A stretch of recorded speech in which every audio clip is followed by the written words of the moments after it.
ఒకరోజు ఆఫీస్కి వెళ్ళాక మా యాక్సెస్ ఏం లేదు, యాక్సెస్ అంతా బ్లాక్ చేశారు. సో ఏంటని అయితే రీజన్ ఏం చెప్పలేదు. సో సడన్ గా తీసేస్తే ఏ పర్సన్ కి అయినా కొంచెం సర్వే అవ్వాలంటే ఇబ్బంది అవుతుంది. ఎందుకంటే ముందుకు ఇంటిమేషన్ ఇచ్చి తీసే కదా ఏం కాదు, ముందుకు ఇంటిమేషన్ ఇచ్చి తీస్తే ఏమవుదు. బట్ సడన్ గా without any notice, without any confirmation emails, without any proper meeting so sudden గా తీయడం జరుగుతుంది. ఎందుకంటే మా కొలీగ్స్ ఆల్రెడీ అమెజాన్ వర్క్ చేశారు. సో వాళ్ళని కలవడం కూడా జరిగింది. సో వాళ్ళు చాలా సఫర్ అవుతారు. ఎందుకంటే వాళ్ళు నాకు చెప్పిన రీజన్ ఏంటంటే మేము ఒకరోజు ఆఫీస్కి వెళ్ళాక మా యాక్సెస్ ఏం లేదు, యాక్సెస్ అంతా బ్లాక్ చేశారు. సో ఏంటని అయితే రీజన్ ఏం చెప్పలేదు. మేము టెర్మినేట్ చేస్తాము, మేము శాలరీస్ పే చేస్తాము అనేది రీజన్ చెప్పారు. కానీ ఇప్పుడు మా వాళ్ళు ఏంటంటే రీజన్ అనేది తెలియాలి కదా, అంటే వాళ్ళు ఏం చెప్పట్లేదు. ఎందుకంటే లే ఆఫ్ అనేది చేసేసాము అని చెప్పడం జరిగింది. ఎందుకంటే ఓకే కంపెనీ నార్మ్స్ ఏమైనా ఉండొచ్చు, కానీ కంపెనీ కూడా కొన్ని రూల్స్ అండ్ రెగ్యులేషన్స్ పాటించాలి. ఎందుకంటే సడన్ గా తీసేస్తే కొన్ని ఫ్యామిలీస్ ఉంటాయి. సో వాళ్ళు సడన్ గా ఏమవుతారని కూడా మీ ఉద్దేశంలో ఏమై ఉంటాయి సార్? ఏ ఎఫెక్ట్ అనుకోవచ్చా, లేకపోతే ప్యాకేజ్ ఇష్యూస్ అనుకోవచ్చా, హై ప్యాకేజ్ ఇష్యూస్ అనుకోవచ్చా? నేను అనుకున్నైతే ప్యాకేజ్ ఇష్యూ అనుకోవచ్చు. ఎందుకంటే ఈ మధ్య అంత గ్రోత్ లేదు, ఏఐటీ కంపెనీస్ లో గ్రోత్ లేదు. సో మేబీ వాళ్ళు ఏం థింక్ చేస్తారంటే ఇప్పుడు ఒక పర్సన్ కి 2 lakhs 3 lakhs ఇచ్చే బదులు ఆ ఒక పర్సన్ పెట్టే వాళ్ళు ఒక ముగ్గురు పెడితే లేదా నలుగురు పెడితే ఆ సాలరీ ఏదైతే మనం ఒక నలుగురు సర్వైవ్ అవుతారనే ఉద్దేశంతో కూడా అవ్వచ్చు. కానీ ప్యాకేజ్ ఎంత ఇంపార్టెంట్, ఎక్స్పెన్స్ కూడా ఎంత ఇంపార్టెంట్. ఎందుకంటే ఇప్పుడు ఒక పర్సన్ కి 3 lakhs 4 lakhs package monthly package ఇస్తున్నారంటే because is having good knowledge, good experience. So అది కూడా కన్సిడర్ చేయాలి. కానీ కంపెనీస్ అలా చేయట్లేదు. సో నేను కూడా ఎందుకంటే టెక్ మహీంద్రాలో చేస్తున్నాను. సో నాకు తెలిసిన ఇన్ఫర్మేషన్ ప్రకారం టెక్ మహీంద్రా లే ఆఫ్స్ అయ్యే అవకాశం ఉన్నాయి. సో మాకు వచ్చిన ఇంటర్నల్ అప్డేట్స్ ఏంటంటే ఒక పర్సన్ కి ఎక్కువ ప్యాకేజ్ ఇచ్చే బదులు ఫ్రెషర్స్ తీసుకుంటున్నారు. ఎందుకంటే ఎవరైతే మేబీ గ్రాడ్యుయేట్, అన్ గ్రాడ్యుయేట్ కొంచెం కంపెనీస్ తీసుకున్న వాళ్ళు తీసుకుంటున్నారు. సో మేబీ 20,000 30,000 నుంచి ఒక 10 మంది తీసుకుంటున్నారు. ఓకే తీసుకుని దాని తప్పలేదు. కానీ ఇప్పుడు ఒక పర్సన్ ఒక 20 years లేదా 25 years ఈ ఎక్స్పీరియన్స్ ఉన్న వాళ్ళకి సో మేబీ ఎందుకంటే ఇప్పుడు ఫ్యామిలీస్ ఉంటాయి, మీరు సడన్ గా లే ఆఫ్ చేసేస్తే సో తను ఎలా సర్వైవ్ అవ్వగలుగుతారు? సో అది ఏదంటే నేను చెప్పేది ఏంటంటే ఏదైనా అప్డేట్ ఇచ్చి proper guidance, proper rules and proper terms and conditions మీరు ప్రాపర్ నోటీస్ ఇచ్చి తీస్తే సో ఆ పర్సన్ వేరే జాబ్ కూడా ఎత్తుకునే అవకాశం ఉంది. ఒక ఎంప్లాయీగా మీరు అంటే ఐటీ ఎంప్లాయీగా చెప్పండి, గవర్నమెంట్ దీనికి ఏమైనా స్పందిస్తే బాగుంటుందా? గవర్నమెంట్ హ్యాండ్ ఓవర్ ఏమైనా ఉంటే బాగుంటుందా? అంటే సెక్యూర్ జాబ్ సెక్యూర్ గా ఉండాలి. జాబ్ సెక్యూరిటీ ఐటీకి మనం ఏం చెప్పలేమండి. ఎందుకంటే ఇది గవర్నమెంట్ జాబ్స్ కాదు. ఎందుకంటే గవర్నమెంట్ స్పందించాలి మీరు అన్నట్టుగా, నేను కూడా అదే కోరుతున్నాను. ఎందుకంటే గవర్నమెంట్ సపోర్ట్ ఉంటే కొంచెం మనం ఏదైనా సరే పబ్లిక్ ఏదైనా సరే చేయగలుగుతారు. కానీ గవర్నమెంట్ సెక్టరే సరిగ్గా పట్టించుకోలేదు. ఎందుకంటే గవర్నమెంట్ జాబ్సే వాళ్ళ యొక్క డెవలప్మెంట్ సరిగ్గా లేదు. సో నా ఉద్దేశంలో ఐటీ గవర్నమెంట్ పట్టించుకునే మాత్రం నేనైతే అగ్రీ చేయను. ఎందుకంటే ఓకే మీరు అన్నట్టు గవర్నమెంట్ రెస్పాన్సిబిలిటీ తీసుకుంటే కనుక there are chances to grow with IT companies as well. కానీ గవర్నమెంట్ ఏ విధమైన చట్టపరమైన తీసుకోవట్లేదు. ఏ ఎఫెక్ట్ కూడా ఉందంటారా మీ లేఆఫ్స్ పైన? ఉండొచ్చు. అంటే మిగతా ఫీల్డ్ లో కూడా ఏ వస్తుంది, ఎలా ఉండబోతుంది సార్? మరి మిగతా ఫీల్డ్ అనేది అడ్వాన్స్ టెక్నాలజీ అది.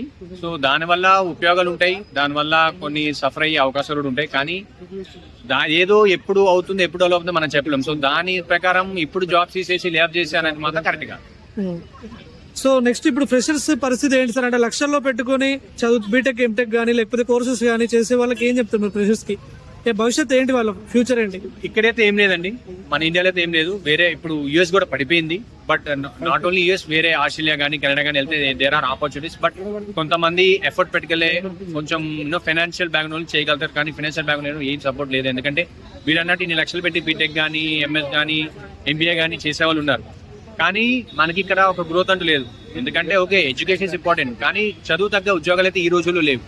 సో చాలా మంది బిజినెస్ వైపు కూడా మొక్క చూపిస్తున్నారు. కానీ బిజినెస్ అనేది కూడా ఇట్స్ టైం టేకింగ్ ప్రాసెస్. కొంతమందికి సక్సెస్ అవుతారు, కొంతమంది సక్సెస్ అవ్వలేరు. బట్ ఏదైనా సరే మిడిల్ క్లాస్ ఫ్యామిలీ అనేది చాలా ప్రాబ్లమ్ ఫేస్ చేస్తారు. అంటే యూత్ కూడా ఎక్కువగా ఈ ఐటీ సైడ్ ఇంట్రెస్ట్ చూపించడానికి రీజన్ ఏమనుకోవచ్చు సార్? లగ్జరీ లైఫ్ అనుకోవచ్చా, హై ప్యాకేజ్ అనుకోవచ్చా? అంటే మిగతా ఫీల్డ్ పక్కన పెట్టి ఐటీకి ఎక్కువ ఇంట్రెస్ట్ చూపిస్తున్నారు. ఐటీ ఫీల్డ్ ఎందుకు చూపిస్తారంటే కొంతమంది ప్యాకేజ్ గురించి, లగ్జరీ లైఫ్ గురించి.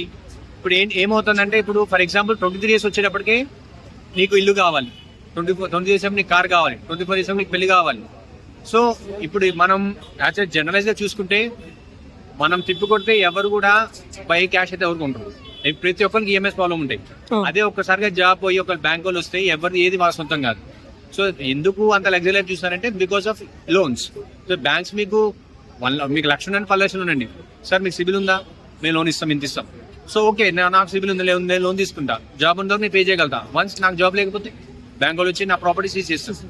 సో జనరేషన్ కూడా ఏంటంటే ఫ్యూచర్ గురించి ఆలోచించట్లేదు. ఇప్పుడు నాకు ₹1,00,000 ఉన్నాయా, నేను ఈ ఇల్లు కొనేసుకున్నానా, లేకపోతే నా ఫ్రెండ్ కొనేసుకున్నాడు నేను కూడా కొనుక్కోవాలి అదే ఆలోచిస్తే తప్ప ఈ స్తోమత ఏంటి, నీకు అవసరమా లేదా అనేది ఎవరు ఆలోచించట్లేదు. ఏంటంటే కంపారిజన్ ఎక్కువైపోయినాయి, నాకు ఎంతవరకు అవసరము, నాకు ఇది ఇప్పుడు నీడ్ ఉందా లేదా అని ఆలోచించుకుంటే నీ లైఫ్ నువ్వు సర్వ్ చేయగలుగుతావు.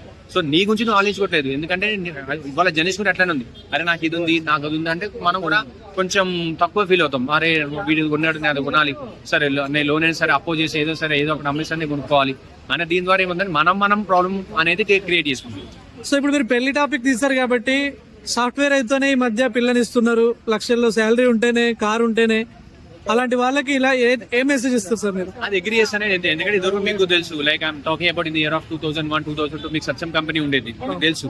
సో సత్యం కంపెనీలో అది ప్యాకేజ్ ఎంత ఉన్నా, సత్యం కంపెనీలో ఒక ఎంప్లాయీ పనిచేస్తారంటే కళ్ళు మూసుకొని పిల్లనిచ్చేవాళ్ళు లేదా పెళ్లి గురించి ఇచ్చేవాళ్ళు. కానీ ఈ జనరేషన్ ఏమైందంటే ఓకే మనీ మ్యాటర్స్, నేను కాదంటలేదు, కానీ ఏంటంటే మనం కూడా పెళ్లి చేసేటప్పుడు మన బ్యాక్గ్రౌండ్ ఏంటి, జాబ్ లేకపోతే తను ఎలా సర్వే తన ప్రాపర్టీస్ ఉన్నాయి, మన బిజినెస్ ఉన్నాయి, ఇంకేమన్నా అదర్ సోర్స్ ఆఫ్ ఇన్కమ్ ఉందా అని చూసుకొని ఇవ్వాలి. నా సజెషన్ ఏంటంటే based on the only job వీలైతే పిల్లని ఇవ్వడం కానీ అది చేయగలరు నేను నా సజెషన్. ఎందుకంటే ఓకే ఇవాళ జాబ్ ఉంది, వాళ్ళు 3 లక్షల వాళ్ళు సంపాదిస్తున్నాం, రేపొద్దున ఏమన్నా వచ్చు, any circumstances anything may happen, అప్పుడు నీ ఫ్యామిలీ ఏమవ్వాలి. సో నేను రిక్వెస్ట్ చేసేది అంటే ఏమైనా సరే మ్యాచెస్ చూసేటప్పుడు నాట్ ఓన్లీ జాబ్ పక్కన పెట్టి ఇంకేమైనా ఉన్నాయా, సో ఏమైనా బిజినెస్ ఉన్నాయా, ఇంకా అదర్ సోర్స్ ఆఫ్ ఇన్కమ్ ఉన్నాయా, ఆచి చూసి చేసుకోవడం కరెక్ట్ అని నా ఉద్దేశం.